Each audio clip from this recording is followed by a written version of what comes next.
Hello everyone, আসসালামু আলাইকুম। মিরাজ টেকের পক্ষ থেকে নতুন একটি ভিডিওতে আপনাদের স্বাগতম।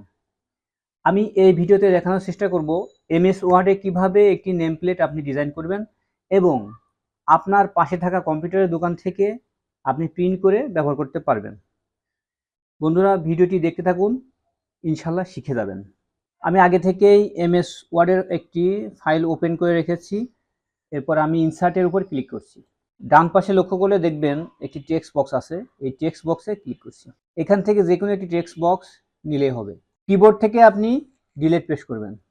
আপনার নেম প্লেটের সাইজ বা আমি যে পরিমাণ সাইজ আমার দরকার আমি সেটা বড় করে নিচ্ছি। বা পেজ সেটআপটা ল্যান্ডস্কেপে রাখবেন, তাহলে আপনার নেম প্লেটে দেখতে সুন্দর লাগবে। আপনি যদি এটার উপর ডাবল ক্লিক করেন তাহলে দেখবেন যে ডানে এই যে ওয়াইট এবং হাইট শো করছে, সেই অনুযায়ী আপনি এটা বড় ছোট করে নেবেন। এবং আমরা এখন হচ্ছে এটার বর্ডারটা নির্বাচন করব। এর উপর ডাবল ক্লিক করে আপনি এই যে শেপ আউটলাইন এর উপর ক্লিক করবেন। দেখবেন এখানে স্কোয়ার্ট এবং ড্যাশেস আপনি যেটা ইউজ করতে চান করতে পারবেন। আমি এখান থেকে স্কোয়ার্ট ইউজ করছি। আমি বাঁকা চিহ্নটা দিচ্ছি। পুনরায় আমি শেপ আউটলাইনে ক্লিক করছি, লেন্থটা একটু বড় করে দিচ্ছি এবং কালারটা পরিবর্তন করে দিব। এখান থেকে আমি নীল কালার দিচ্ছি। এই শেপটা আমি ফিল করব। মার্ক থাকা অবস্থায় এই শেপের উপরে ক্লিক করছি। পিকচার, গ্রেডিয়েন্ট, টেক্সচার বিভিন্ন ইফেক্ট আছে, আপনি যেটা চান পছন্দ মতো আপনি দিয়ে দেবেন। আমি এই টেক্সচারটা ইউজ করছি। বিভিন্ন ধরনের স্যাম্বল ইউজ করতে পারেন, যেমন আমি চাপ তারা ইউজ করব। আমি ইনসার্টে ক্লিক করছি, এরপরে শেপের উপর ক্লিক করছি। এখানে দেখবেন যে অর্ধ বৃত্ত একটা চিহ্ন আছে, এর উপরে ক্লিক করে এখানে যদি আপনি ড্রাগ করে নেন, ড্রাগ করে নিলে এই একটা চাঁদের মতো চিহ্ন হবে। এখানে এটা ধরে যদি আপনি ঘুরাই দেন তাহলে এটা উপর দিকে চলে যাবে এবং এটা আপনার পছন্দ মতো ছোট বড় ডানে বামে করে নিতে পারবেন। আবার ইনসার্টে ক্লিক করছি, শেপের উপর ক্লিক করে দেখবেন এখানে স্টার চিহ্নের মতো অনেকগুলো আইকন আছে। এখানে ক্লিক করে নেবেন। নেওয়ার পরে এখানে যদি ড্রাগ করে ধরে রাখেন তাহলে স্টারটা আঁকা হয়ে যাবে। এবং এই স্টার এবং চাঁদ ক্লিক করে আপনি এখান থেকে গ্রুপ করে দেবেন। এটাকে চাইলে আপনি ডানে বামে মুভ করে নিতে পারেন। এখন আমরা স্যাম্বল ইউজ করব। কার্সারটাকে যেখানে দিব সেখানে নিয়ে যাচ্ছি। এরপরে ইনসার্টে ক্লিক করছি, এখান থেকে স্যাম্বল আছে, এই স্যাম্বল এর উপরে ক্লিক করছি। আমি এখান থেকে আগেই দুটো স্যাম্বল নির্বাচন করে রেখেছিলাম, আমি তার উপর ক্লিক করছি। আর আপনি যদি আরও স্যাম্বল দেখতে চান তাহলে মোর স্যাম্বলে ক্লিক করবেন।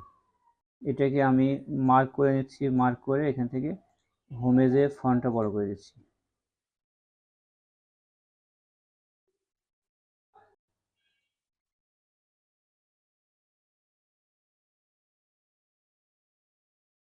আমার নামটা ইউজ করছি। পুনরায় টেক্সট বক্স নেবেন।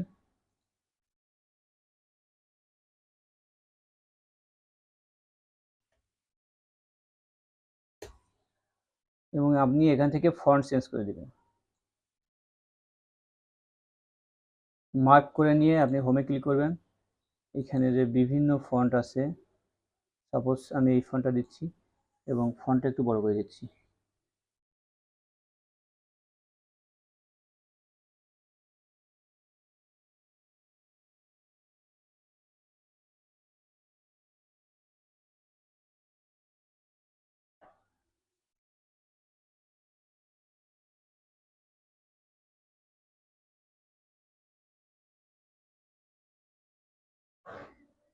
আমি ফন্ট কালার চেঞ্জ করে দিচ্ছি।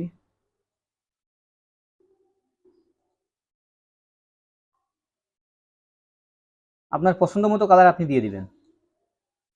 আপনি যদি চান এই যে আউটলাইন এভাবে রাখতে পারেন, অথবা এইখানে আপনি ইফেক্ট ইউজ করতে পারেন, অথবা আপনি যদি চান এই আউটলাইন তুলে দেবেন তাও পারেন। আমি আউটলাইন উঠাই দিচ্ছি এবং শেপের যে ফিলটা সেটাও চেঞ্জ করে দিচ্ছি। শেপ ফিল নো করে দিচ্ছি। আউটলাইনটা আমি এখান থেকে নো করে দিচ্ছি। এখন আমি এটা ইফেক্ট ইউজ করতে পারবো। এর উপর ক্লিক করে এখানে বিভিন্ন ধরনের ইফেক্ট আছে, সরাসরি আপনি যে ইফেক্টগুলো ইউজ করতে পারেন। এভাবে ক্লিক করে করে আপনি যেটা আপনার পছন্দ আপনি সেটা ইউজ করবেন। আমি এই ইফেক্টটা ইউজ করছি। এরপরে একটি মোবাইল নম্বর দিয়ে দিচ্ছি। আমি আবারও ইনসার্টে ক্লিক করছি, এখান থেকে text box, draw text box, phone নম্বর দিয়ে দিচ্ছি এবং কালার চেঞ্জ করে দিচ্ছি, সবুজ করে দিলাম। এখন আমি এটা ফিল্টার রাখতে পারি বা টেক্সট বক্সকে আমি একটি ডিজাইন করে দিতে পারি। এখান থেকে ডাবল ক্লিক করে এই যে বিভিন্ন ইফেক্ট আছে, শেপ ইফেক্ট আছে, ইফেক্টগুলো ইউজ করতে পারেন। বিভিন্ন ইফেক্ট আছে এখানে, সফট ইফেক্ট আছে, তারপর রিফ্লেকশন আছে, শ্যাডো আছে, এই শ্যাডো ইউজ করতে পারেন। বন্ধুরা, এই ধরনের ভিডিও যদি আপনি পছন্দ করে থাকেন অবশ্যই চ্যানেলটিকে সাবস্ক্রাইব করে রাখবেন। ধন্যবাদ জানিয়ে ভিডিও এখানে শেষ করছি।